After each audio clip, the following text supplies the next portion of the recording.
Hi అండి, welcome to my channel. So ఈరోజు వీడియోలో ఏంటంటే నేను స్కిన్ వైటనింగ్ ఫేస్ ప్యాక్ని చూపిస్తాను. సో నేను ఫస్ట్ ఏంటంటే ఒక 2 టీ స్పూన్ నట్మెగ్ పౌడర్ని తీసుకుని దానిలో జస్ట్ పాలు కలుపుతున్నాను. పాలు ఎంత తీసుకోవాలంటే మీకు ఒక మంచి క్రీమీ లైక్ కన్సిస్టెన్సీ వచ్చే వరకు మీరు పాలు యాడ్ చేయాలన్నమాట. సో ఇది ఏ స్కిన్ టైప్ వాళ్ళకైనా సెట్ అవుతుంది గైస్. మీకు ఈవెన్ ఆయిలీ స్కిన్ ఉన్నా కానీ సెట్ అవుతుంది. పాలు కదా, రోజ్ వాటర్ వాడాలంటే వద్దు, పాలే వాడండి.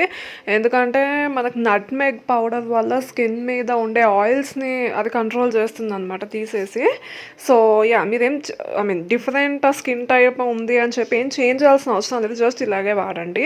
సో మీరు ఇలా ఏంటంటే వీక్లీ ఒక 3 times చేస్తే సరిపోతుంది. అండ్ ఫేస్ అంటే ఒక 10 నిమిషాల తర్వాత వాష్ చేసుకోండి. వాష్ చేసుకునేటప్పుడు కూడా ఏంటంటే మీరు మసాజ్ చేస్తూ వాష్ చేయండి, ఎందుకంటే నట్మెగ్ పౌడర్ మనకి న్యాచురల్ స్క్రబ్ లాగా బాగా యూజ్ అవుతుంది.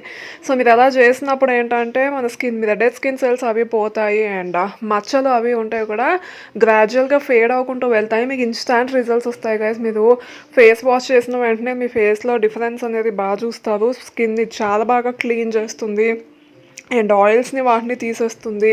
అండ్ మంచి గ్లో, న్యాచురల్ గ్లో, నిజంగా మీకు ఏదో హైలైటర్ అప్లై చేసిన గ్లో ఇస్తుంది. సో ఈ కన్సిస్టెన్సీ అనేది ఇలా ఉండాలి గైస్. సో 10 నిమిషాల తర్వాత నేను చెప్పినట్టు వాష్ చేసుకుని తర్వాత ఏంటంటే మంచి మాయిశ్చరైజర్ అప్లై చేసుకోండి, మీరు ఎక్స్ట్రీమ్ డ్రై స్కిన్ వాళ్ళు అయితే. ఒకవేళ మీరు ఆయిలీ స్కిన్ వాళ్ళు అయితే మీరు టోనర్ అప్లై చేసుకోవచ్చు. సో చూసారు కదా, అసలు భలే ఇన్స్టాంట్ రిజల్ట్స్ అనేవి భలే ఉన్నాయి. So yes, that's all for today's video. నేను మిమ్మల్ని మళ్ళీ నా నెక్స్ట్ వీడియోలో కలుస్తా. Till then take care, bye సన్షైన్స్.